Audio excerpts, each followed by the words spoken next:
Ton amour, ta puissance, ta présence est dans ma vie.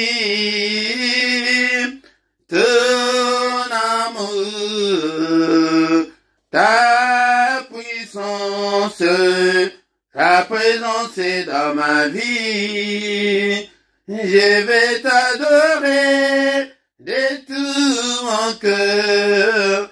Je vais t'adorer de toute mon âme. Je vais t'adorer de toute ma force, car tu es mon Dieu.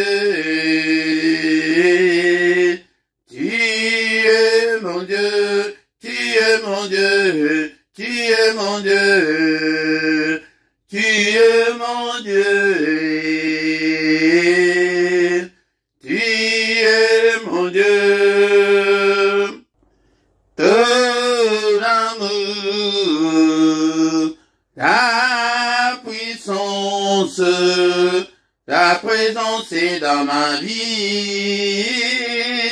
Ton amour, ta puissance, ta présence est dans ma vie. Je vais t'adorer de tout mon cœur. Je vais t'adorer de toute mon âme. Je vais t'adorer de toute ma force, car tu es mon Dieu. Tu es mon Dieu, tu es mon Dieu, tu es mon Dieu, tu es mon Dieu, tu es mon Dieu, tu es ma force, tu es ma force, tu es mon Dieu, tu es mon Dieu, tu es mon roi, tu es mon roi, tu es mon Dieu, tu es mon Dieu. Ton amour, ta puissance, ta présence est dans ma vie. Ton amour, ta puissance, ta présence est dans ma vie. Je vais t'adorer de tout mon cœur. Je vais t'adorer de toute mon âme. Je vais t'adorer de toute ma force, car tu es mon Dieu. Tu es mon Dieu, tu es mon roi, tu es mon roi, tu es mon Dieu. Tu es mon Dieu, tu es ma force, tu es ma force, tu es mon Dieu. Tu es mon Dieu, ô Zanzambé, ô Zanzambé, ô Zanzambé, ô Zanzambé, ô Bongwanité, ô Bongwanité, ô Zanzambé, ô Zanzambé, tu es mon roi, tu es mon roi, tu es mon Dieu, tu es mon Dieu, tu es ma force, tu es ma force, tu es mon Dieu, tu es mon Dieu. L'adoration attire la gloire et la présence de Dieu. Nous avons besoin de la gloire de Dieu. Nous avons besoin de la présence de Dieu dans nos prières. Et tant que sangana, nous avons besoin de cette présence-là de Dieu. Tokoki kozala lisusu te na ba prière et kauka awa biso tozali koya na culte yango nde banda ko adorer oyo asali likolo mpese wazali ko asali oyo ezali komonana na ezali komonana te, que toute la gloire à lui revienne. Il est digne de te adorer ce soir, Seigneur notre Dieu. Alléluia, nous te bénissons, nous te rendons grâce. Alléluia, kombo na yo ekumama, kombo na yo esanjolama, yo sala ezali komona te, mozali sina nyonso, Nzambe ya bomo inanga, Nzambe ozali kosala ete ngai nazala, tikete na pokwa lelo na kumisa yo, tikete na pokwa lelo na tombola kombo na yo, yo oyo batelaki nga, euta na ane 2021 mobimba bato ebele bakufi na maladi oyo, ya soki yo pe okufi te ndeko na nga, yango nde po ete Nzambe alingaki te ke yo kufa, ngai nakufa, yango papa nakumisi yo, ebele bakufi, mais tu n'as pas permis aussi que moi aussi je puisse mourir, que toute la gloire te revienne. On bateli mala, ya soki Nzambe abateli te, on batela ko batela se pamba, tozo kumisa ye na pokwa lelo, tozali ko eleve kombo na ye, kombo munene, kombo elekiba, kombo nyonso, na pokwa lelo, bien-aimé dans le Seigneur, et tala na journal elope, abateli biyo nanga, uta tongo tina moma ol, ndeko nanga, et réaliser yango to komisa ye, na pokwa lelo, Seigneur merci, pour na kobatela ozali kobatela nga, tala mbula oyo komi, ya nanga, bele bakufa, bazali susu na bomo ite, yango to komisa ye, papa, lolenge obateli biso na 2021, papa abateli biso susu na 2022, batela ba proche nanga, bana nanga, libota nanga, bande konyonso, opesi nga ete na kamba, batela bango, batela biso Nzambe tata, nous avons une opposition farouche de l'ennemi, oyo azolinga ete yoza la kutu na bomo ite, yango nde kumisa ye, tozali kopambola ye, na pokwa lelo, azali Nzambe munene, azali Nzambe afandi bisika, bileki likolo. Merci Seigneur notre Dieu pour ta grâce, merci Seigneur notre Dieu, pour ete, yo soke obateli te, mo batela ko batela se pamba. Alléluia, merci. Ete ozali kosangisa biso susu, pokwa nyonso, Nzambe oyo bateli biso, nous allons totaliser une année jour pour jour. Banda to bandi musala oyo Nzambe tata apa na commission pona bande konyoso o pesinga etena kamba kombo na yo papa et kumama kombo na yo sanjona batela bango ete to avancer c'est quoi avancer et petinda ebele susu ba na no bayete ba ya peko bakisama na bergerie oyo, que toute la gloire te revienne au nom puissant de Jésus. Alléluia, papa, limisabiso, n'importe lelo, nous sommes tes enfants. Alléluia, il est écrit que tu as été offert pour nos offenses et tu es ressuscité pour notre justification. Justifie-nous ce soir. Ne te souviens pas de nos fautes, ne te souviens pas de nos iniquités, mais pardonne Seigneur. Et pitié, toye et painayo, toye ko pasula mitema na biso et painayo, papa limbisa, ko kangele biso kanda libelate, meyo kamawa. Alléluia, tobele makila na Yesu, et purifie biso. Seigneur, purifie-nous, sanctifie-nous, lave-nous Seigneur par le sang précieux de Jésus-Christ. Tobele molimo santo, akamba biso na pokwa lelo, cher Saint-Esprit de Dieu, zoa contrôle la nyonso, zoa contrôle la vie nanga, salanga y flamme de feu, na salela yo, na lembate, na zonga simate, au nom puissant de Jésus, au nom puissant de Jésus, nous avons ainsi prié. Amen, amen, amen, amen, bien-aimé dans le Seigneur. Acclamons le Seigneur, il est vivant. Nzambe o azali kosala ete ozala na pema na bomo na pokwa lelo. Yango nde tolobaki ete ngolu ya Nzambe, faveur ya Nzambe ezali kolo na biso. Na année 2022 pe la reste ya vie na biso. C'est la prière du soir, la prière à ne pas négliger, la prière à ne pas manquer, la prière, alléluia, à ne pas louper, louper, prière côté, l'obapé et pas dans des consus, des kolanga. Yaya soki nano sabona nante, sabone na yo, pour la gloire de Dieu, et des kolanga, et soki nano laïke tende to banibo laïke na yo de kolanga, et pour la gloire de Dieu, yango de kolanga, toko silisate, wete culte na biso ya pokwa lelo oyo sanke totanga maloba na nzambe na mikro ezali wa bino Mote Philippe yango nde mutu akokamba yo na prière oyo na culte oyo ya pokwa lelo ya avant tokende kolala. Bien-aimé dans le Seigneur, ce temps-là est révolu pour que bandoki bana kosaka na biso na bapongi ndekolanga yango nde tozobondela ete Nzambe asele bandako na biso aprotéger biso ete tolalaka pongi kaka ya kimia na kombo na Yesu.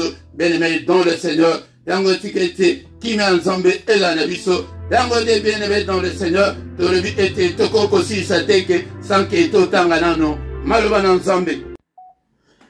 Bien-aimé dans le Seigneur, na pourquoi ya lelo tozali kotanga maloba na Nzambe na mokanda ya Apocalypse chapitre 12.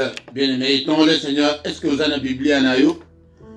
Tokotanga maloba na Nzambe na mokanda ya Apocalypse chapitre 12. Tokotanga verset 7 tina 9 tokosote tokotanga na verset 12. Et il y eut guerre dans le ciel. Michel et ses anges combattirent contre le dragon. Et le dragon et ses anges combattirent. Verset 8. Mais ils ne furent pas le plus fort, et leur place ne fut plus trouvée dans le ciel. Verset 9.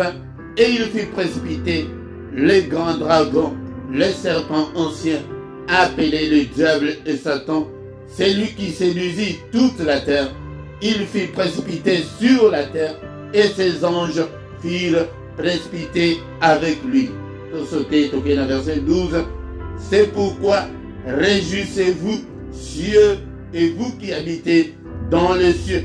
Malheur à la terre et à la mer, car le diable est descendu vers vous, animé d'une grande colère, sachant qu'il a peu de temps.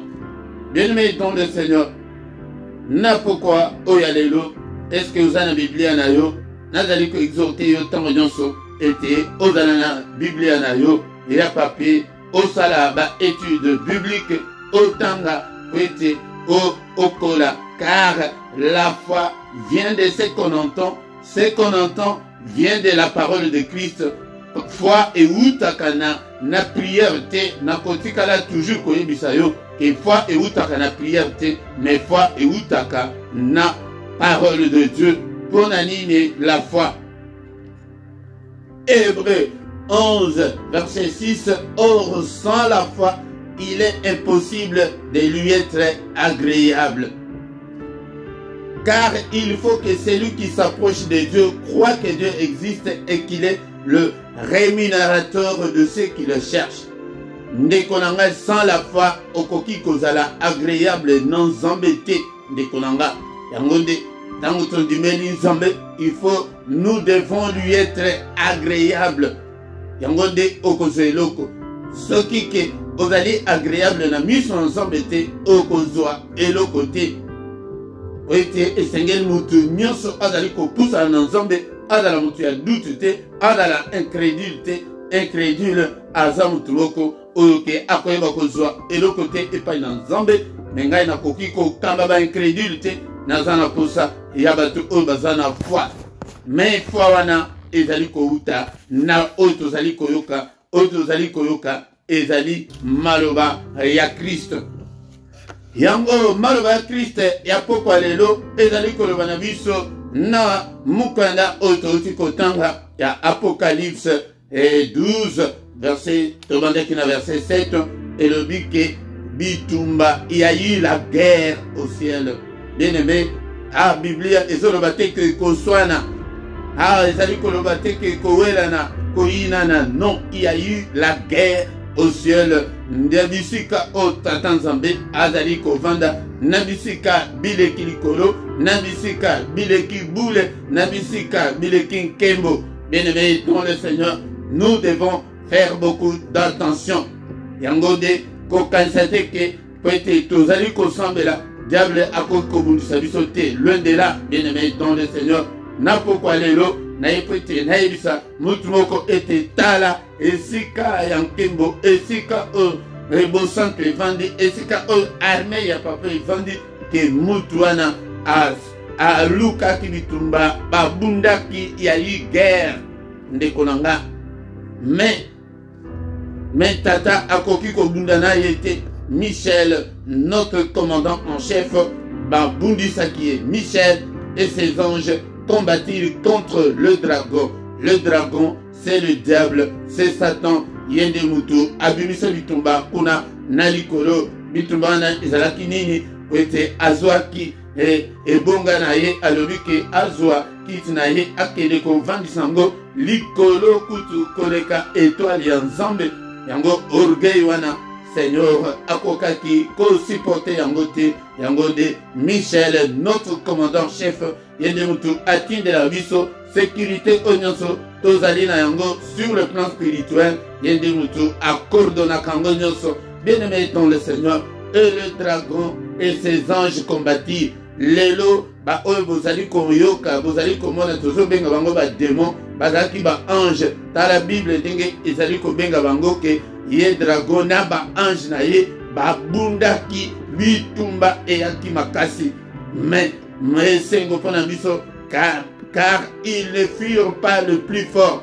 Donc les dragons, le Satan, le diable, Nabatunaï, Naba Anjnaï, Bazalaki plus forte et leur place ne fut plus trouvée dans le ciel. Comme le cola, et place Nabango Zaki na Likolote, Boaka Bango, Yako Boaka.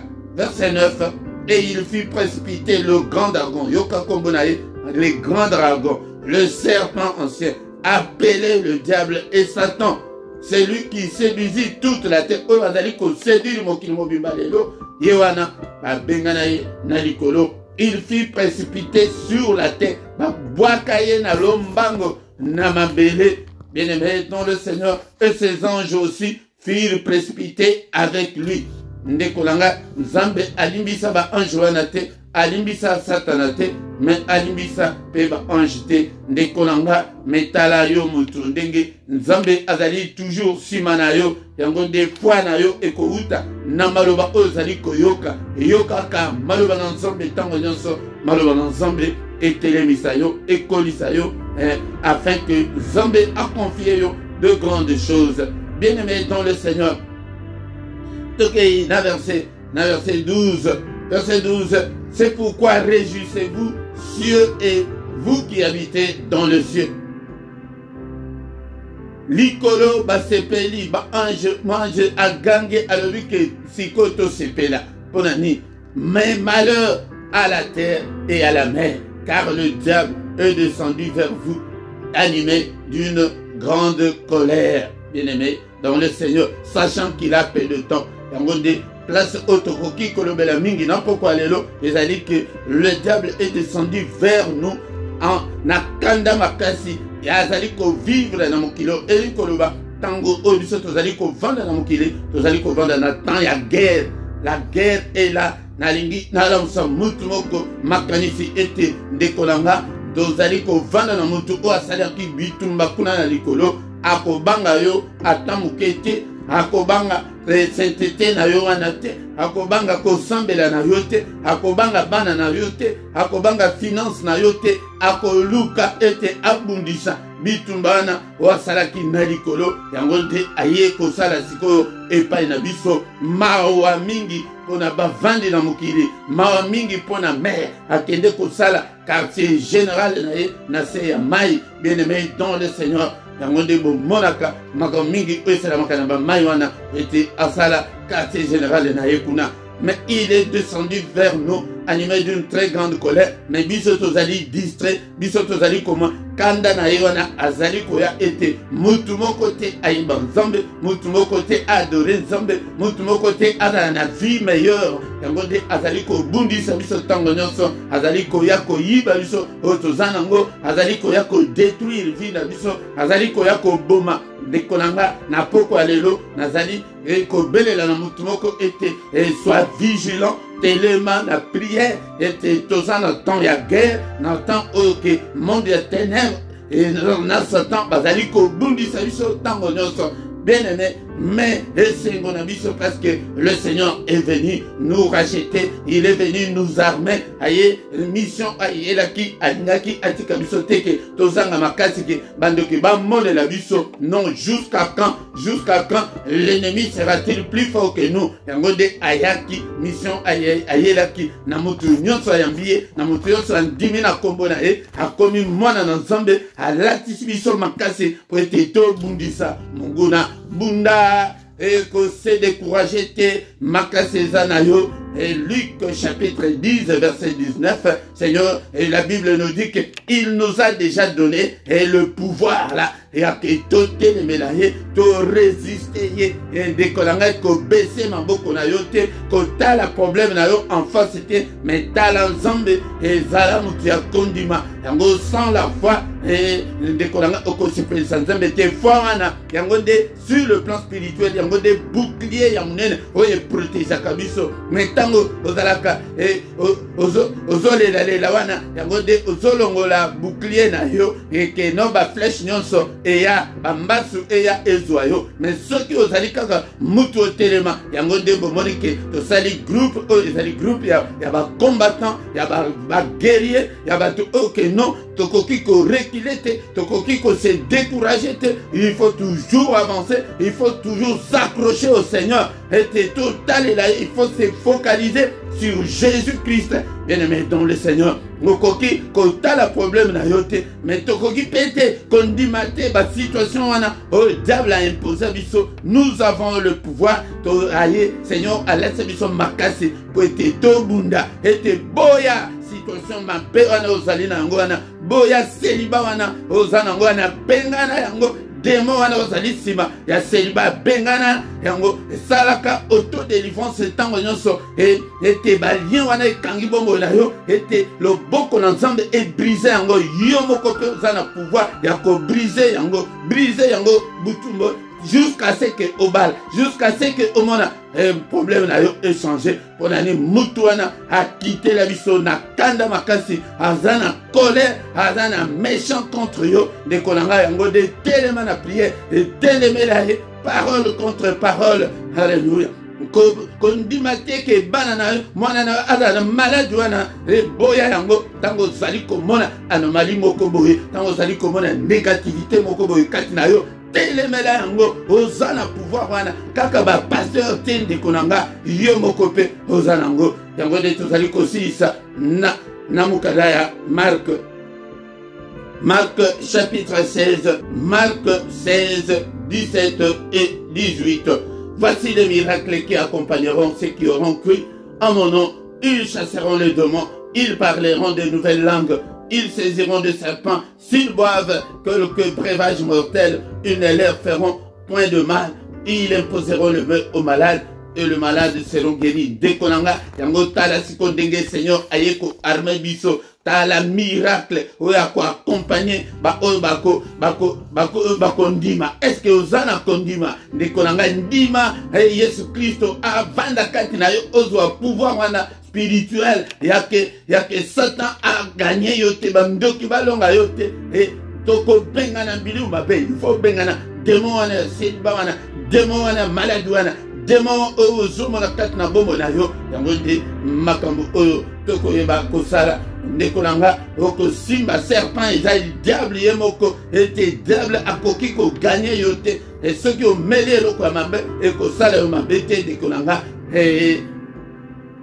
ndekolanga toko tiela babeli maboko bakobika ezali miracle yango nde il faut miracle esalema na bombo na yo yango de moloba otozaki nango na pourquoi lelo ete il y a eu la guerre. La guerre wana équité la biso tozan la temps ya guerre et de konanga il faut à la vigilance. Il faut yebaki ozonya tawapi ozoloba nini. Nous devons marcher na vie ya sanctification. Nous devons marcher à la lumière de la parole de Dieu. Nous devons nous conformer à la parole de Dieu. Ce que lingi ozala makasi il faut ozala mutu ya kondima. Ce que ozala mutu ya kondima yangonde okolonga satana batrenyo s'enflammer ya munguna ekoki ko atteindre yote ekoki ko atteindre pe banana yote. Alléluia au nom de Jésus. Seigneur notre Dieu, merci pour ta parole ce soir. que toute la gloire te revienne. Merci Seigneur, en toi il n'y a ni changement, ni ombre de variation. Car au commencement était la parole était avec Dieu, et la parole était Dieu. Alléluia, papa. Et il est écrit, mon frère, ma soeur, que la foi vient de ce qu'on entend. Yangonde, bozali comment a été, tozali ko privilégié, était toyo kalilo banzambe, était épais service au foi, épais service au changer, foi et années, kendengo yoki parole, le dit, désormais, n'a changé, jamais n'a pas causé sous distrait, au moment d'indenge fandenge yaka. Répétez au yoki à travers la parole. Nabandaki, kozala malemba. C'est qu'il faut tellement. C'est ça la foi. La foi est où ta prière, mais où ta parole de Dieu. Merci le roi des rois. Merci le Seigneur de Seigneur. Yo oyaki ko arme biso ete biso peto la makasi ete to bundisa eto longae. Au nom puissant de Jésus. Au nom puissant de Jésus. Bien-aimé dans le Seigneur, il y a eu la guerre et nous vivons. C'est la période de la guerre. Yango de Konanga, yango de Tokoko Tika Bango Pena Kimiate. Au nom puissant de Jésus. Alléluia. Toye était chaque jour. Toko Banako Bundi Sabango. Avant Toke de Kola. C'est la prière du soir. La prière avant de se coucher en paix. La prière à ne pas manquer. La prière à ne pas négliger. La prière à ne pas louper. Ko louper yangote. Tolingi ete tolalaka. La pongi na biso pongi akimia. Au nom puissant de Jésus. Alléluia. Dès qu'on a toko kiko tika bango na kimia te. Donc dekola la tiki bango na kimia. Wanadite. Alléluia. Au nom de Jésus. Bien-aimé ton le Seigneur. Alléluia. Tozali kobe la moto n'ensemble. Alors kina Ézéchiel. Et mon amour. Et prophétise le feu. Je prophétise le feu. Nakaya bayine nanga. Na pourquoi lelo. Au nom de Jésus. Alléluia. Nakaya bando kinyoso. Bazali ko combattre nga. Tozana tan ya combat. Bien-aimé dans le Seigneur, attaque yo boy ko combattre, mais le diable va te combattre et il va te détruire ce que vous allez bundate et akoko esayo na se yango de telema na prière na pourquoi lelo na ba nyonso alobi ke na ba ange na ye akita na bango et bango de to koma ko benga bango ba démon lelo ba zali ko bundisa biso au nom de Jésus na kan ya bango et bisika nyonso ba côté la ka ba réunion pour na ko bundisa.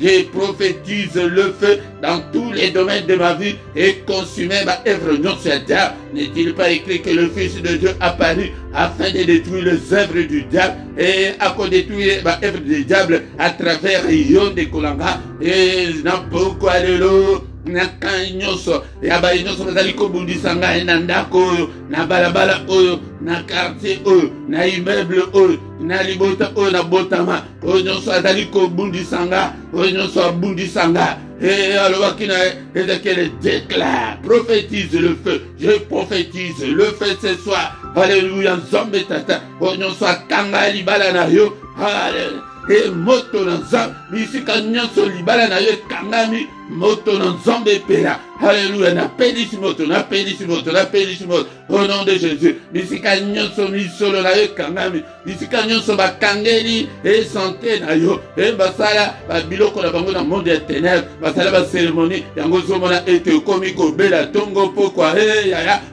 belisa moto. Alléluia. Mais être nyonso ya diable ezali kati na bomo ilanga etumbama ezika bapende contact nyonso ezala na bomo ilanga ezala na nzoto nanga ezala na ndako nanga pende contact na bango belisa moto etumbama au nom de Jésus-Christ. Bilembo nyonso ya monde ya ténèbres ezali kati na bomo na yo ezali kati na ndako na yo nini bakote na finance na yo moto na nzambe moto pourquoi lelo dekonanga est-ce que tu es là na kaya bandoki ya famille. Alléluia. Na bisika wana obakede kokutana. Alléluia. Quartier général ya sorcellerie ya famille nanga na pelisi moto au nom de Jésus, au nom puissant de Jésus. Alléluia. Kindoki ekoki kokanga susu batute na prison. Alléluia. Que baye nyonso bazali na prison ya Satan, na pouvoir encore la pesibiso. Alléluia. Bazali na prison ya sorcellerie. Soyez tous libérés au nom de Jésus. Baye nyonso ndeko na ngai bazwa bozui na bino bakanga ngo na kindoki. Bazwa mambala bakanga, bazwa nini. Sunanga. Alléluia.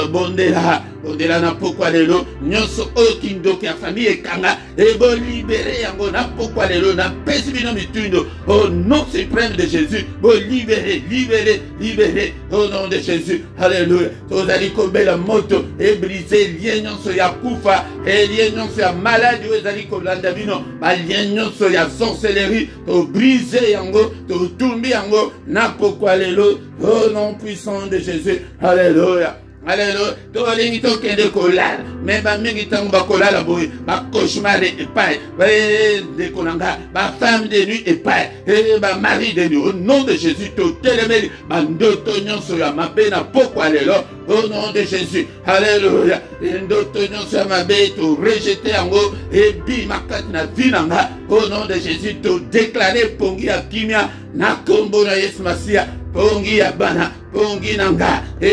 Papa est dans la pongi à kimia. Au nom de Jésus. Et pas question de mari de nuit. Pas question de contact non mondial ténèbres. Au nom de Jésus. Alléluia. Nyonso ezali ya monde ya ténèbres. To katiba. Pon nyonso to katiba. Lien nyonso. Et to la na contact de mon côté. Au nom de Jésus. Ta parole, Seigneur, est comme un marteau qui brise le roc. Papa, nous briser, et Seigneur notre Dieu, alléluia, lien nyonso ya bandoto mabe, lien nyonso ya femme de nuit, kata yango pongana, lien wana ekatana, potango akoya pete akome panda yo, maya kome zate, briser, lien wana, au nom de Jésus, alléluia, c'est la prière agressive du soir, avant de se coucher en pétocoti, kabango na kimiate, yaya ce que zo bon de la bonne tous les jours, et akoyate, femme de nuit, bandoto mabe, to tumbi yango, na pokwa lelo, et au nom puissant de Jésus-Christ, alléluia, est-ce que tu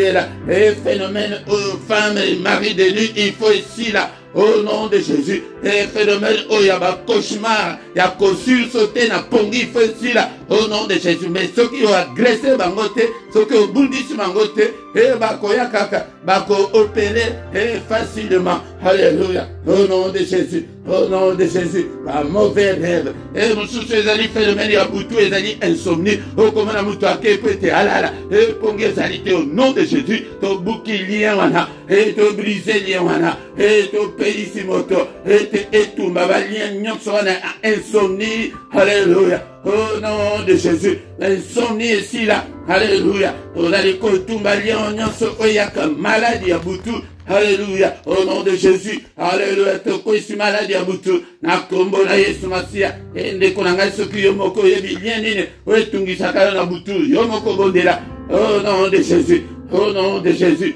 et boutou, alléluia, yakufa, au moment où on a été mis à la limite, à la moukité, et l'année, lien de la mort, alléluia, brisé, lien de la mort, et ndekolanga, nala la pongi nanga ya kimia, et l'obina tongo la mouka, au nom de Jésus, alléluia, nakombo na Yesu Masia, au nom de Jésus, alléluia, bien-aimé, tout le monde a composé la caraboui, tous les soirs, afin que Tola Kanakina, afin que Bandakuna Viso Moto Epela, au nom puissant de Jésus, alléluia, tout Bandikoti, Kabutu, Naviso Namaboko, nos empereurs de gloire, Butu, O Namaboko, Nayo, Kimia, Namoko, Namoko, Pongi, Amoko, Namoko, et la Mitungicité, les papa yote, Motoloba, que Moko Takoa, troublé, Pongi Naviso, Pongi la Mokote, la troublé, au nom puissant de Jésus, gloire à Nayo, Monisama, Apato beleli sécurité fait protection na yo tinde la biso armée na yo et à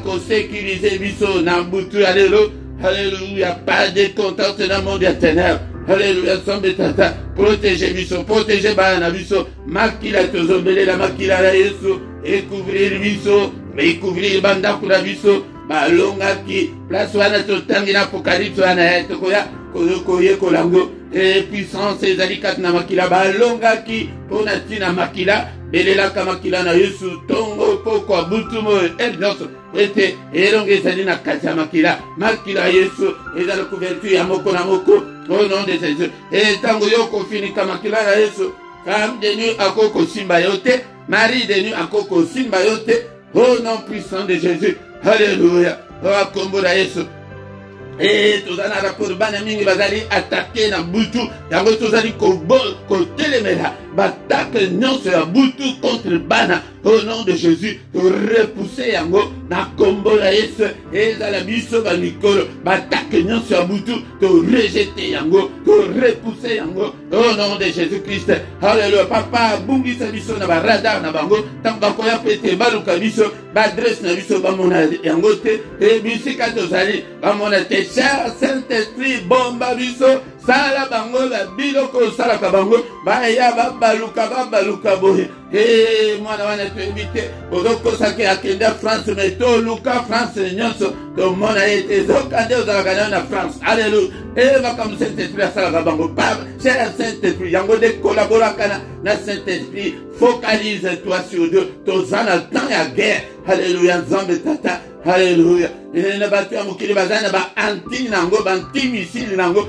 Père de gloire télémissile de viso ba anti missile bouclier ya foi et Seigneur notre Dieu bouclier ya foi et protéger viso contre tous les traits enflammés de l'ennemi. Papa érige un mur de rein infranchissable au monde des ténèbres et qui peut atteindre viso te boutu et à la boutu ya kimia au nom puissant de Jésus. Oh non puissant de Jésus, yango de kolanga ba bonde la kabo, ce que zo bonde la bonne pourquoi nyonso ya femme de nuit akoyate, mari de nuit akoyate de kolanga pe bongwana et ce qui n'a no bongwanité yango de azana droit ya kosimba yo. Alléluia. Mais ce que bongwana pesi bongwana yo et pas na Yesu yango de okomona ko changer tozo prier mais tozo ye ko la paix yango des fois ezo utawana et ko pesa motema na yo et pas na nzambe ezo kuté yo mbongo te cérémonie ata moko te fongola nde motema pesa motema epa na Yesu afin que ozwa couverture spirituelle au nom puissant de Jésus. Alléluia. Alléluia. Que le Seigneur Dieu Tout-Puissant vous bénisse et vous garde. Que le Dieu Tout-Puissant fasse luire sa face sur vous et qu'il vous accorde sa grâce. Que le Dieu Tout-Puissant tourne les regards vers vous et qu'il vous donne tout ce dont vous avez besoin et pour la vie et pour la piété. Au nom de Jésus. Ô Père éternel, exerce nos mains au combat et nos doigts à la bataille, Seigneur. Alléluia. Tous en temps à guerre. Et tous à la lisanga, oh ya ba combattant, ba bazali ko combattre. La moussa mwana moko la moko zombe, papa. Longola na malimba. Et longola ye papa na distraction. Au nom de Jésus-Christ. Tozo vivre tant on avait tant ya guerre. Télémi sabana na yo. Revêtis-nous, Seigneur, de toutes les armes spirituelles. Revêtis-nous, Seigneur. Alléluia, de la puissance d'en haut. Alléluia. Père de gloire. Mungu na longa lisote. Mungu na longa te peuple oyo pesinga na kamba. Protection na yo. Ezala ngai no kambi. Ezala bango. Ezala bana na biso ba famille na biso. Ba proche na biso. Bana na biso bazali beaucoup plus attaqués ces derniers temps, Seigneur. Protégez bana na biso, papa. Au nom puissant de Jésus. Natatole longo ezali kat na makila na moko na moko. Elonge ya accompagner moko na moko tata. Kwa bakota problème ya moko na moko. Et sa solution na banana yo tout vivre le moko na yo. Fais-nous voir ta gloire, Seigneur. Au nom puissant de Jésus. Nous avons ainsi prié. Amen, amen, amen, amen. Acclamons le Seigneur. Il est là. Il est avec nous. Alléluia. Il ne nous abandonnera jamais. Il est là. Il est présent. Alléluia. Le Seigneur des Seigneurs. Alléluia. Il est descendu vers nous en très grande colère, le diable. Mais le Seigneur est de notre côté. Kobangate, kobangate. Réunion sokomona. Kopaniquete. Mais pesa. Motema na yo epai na Yesu. Focalise-toi sur Jésus. Okomona ete elonge zali. Bien-aimé, kozangate. na prière agressive du soir. Pourquoi nous sommes à 21h, et à Bruxelles, et à Paris, 20h, et à Londres. Yaya, kozangate, il s'appelle des consusu, aya, toko tabitumba, ensemble. Mais il y a Mukola Misatu, et là, singulièrement, qui est culte spécial pour la banane biso, kozangate, il s'appelle des consusu, et Mukola Misatu, kozangate, tobondela, toko ma intercesseur, il y a banane biso, des kolanga. Tongo nyonso du lundi au vendredi tozana mystère ya tongo yaka okota oyekola kuna oyeba ndenge nini okoki kobondela na tongo même mystère ya tongo ya samedi na dimanche wana nde tozobanda na ngonga 5h30 heure ya Paris heure ya Bruxelles. Bien aimé dans le Seigneur, mais changement oyekoti année oyo était dernier samedi ya moi tokoza na pays na biso et Kobanda na 5h, de 5h à 6h. Yangonde, tanto comme à Pembeni, Kobanda ko annoncé ango, ko ete mutunyoso ebake, veye na biso e kozala. Et dernier samedi à moi, mutunyoso ayeba tous les dimanches, nangonga 17h, tozana enseignement biblique, yaka oekola, prete okola. Bien-aimé dans le Seigneur, tokina nous s'abonner, tu s'abonner na yo. Et vous likez, vous partagez, ndekolanga mutu nyonso na awa ezali lisanga ba disciple mutu oyo koya okanga maboko mutu oka devoir à domicile. Le Seigneur appelle ça biso que aux à la disciple. Un disciple ne peut pas croiser les bras. Tu dois faire quelque chose pour le ministère, pour la chaîne. Au partager. Et là na se a tozana tozalina na numéro ya compte bancaire ndekolanga na misolo na yo esala pona évangélisation koya ko croiser maboko te ke otala bato susu non, ou bien ozo partager, ou bien oluki musala, ou bien obengi awa okoki pe kosala na chaîne kaka même à distance okoko sala. Technologie essaie évoluer ndekolanga misala essaie belé ke papa nganga na sala ni. Nous sommes esengeli asala. Bon partager, bon le bango parle. Les gens musala spirituel. Oye disi mutu moko mbala moko yo kasike diable na kolero akiti nango a lâcher mutu facilement. Non. Et koko sale mate ndeko nanga. Na se tozana numéro de compte ndeko nanga na description, numéro de compte bancaire, PayPal Payzali et misolo na yo évangéliser Nzambe akokanisa et akokanisa la tala. Makamsuso toujours mon passion et outi na bakoko ya bakoko kuna. Mais ce qui les lobby so fait to bandi ba evre malam nanzam. Di ba génération ekoya bakoya bakuzi ke aussi to bongisi déjà. Alléluia. Yangonde kolanga tant to komiana. To komina suka. Ce qui te bosani tonique msuso le payzali mukolo to kolo belango au nom puissant de Jésus. Amen amen amen. To kutani suso mukolo alobi. Dans une autre prière agressive du soir, na kombo na Yesu. Amen, amen, amen.